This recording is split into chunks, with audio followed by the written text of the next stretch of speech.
65 francs suisses pour la place du Bourg-de-Four. Qui dit mieux, l'élu n'en revient pas.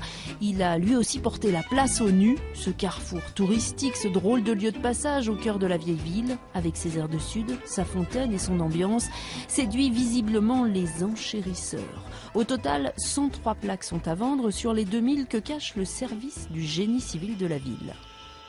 Voilà. Vous voyez, on a ici le passage des Alpes, la rue de Bourgogne, la rue de la Bourse.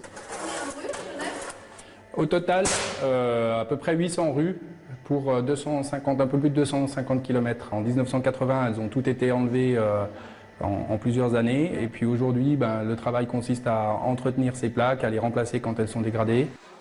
Depuis plus de 30 ans, ces vieilles émaillées reposent en paix dans ces sous-sols. Aujourd'hui, ils ont trouvé la bonne idée pour récolter de l'argent afin de restaurer 60 fontaines de la ville détériorées. C'est donc pour la bonne cause que les Genevois s'arrachent leurs plaques. Vous savez que l'espace public est toujours très symbolique pour la population, pour les habitants d'une ville. Et certains lieux sont extrêmement... Il y a la rue des Belles-Filles, par exemple, ici. Vous voyez à quoi C'était une rue de prostitution, juste à côté. C'est des lieux extrêmement emblématiques de notre cité.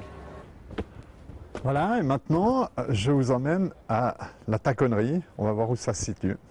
76 offres en moins de 24 heures pour cette place charmante qui flirte avec les 475 francs suisses. Mais taconnerie, en fait, c'est quoi exactement?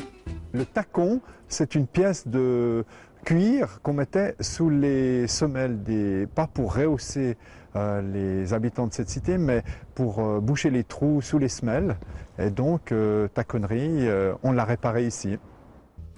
Si certains fuient taconnerie, d'autres se l'arrachent sur le net et ils ont encore 3 jours pour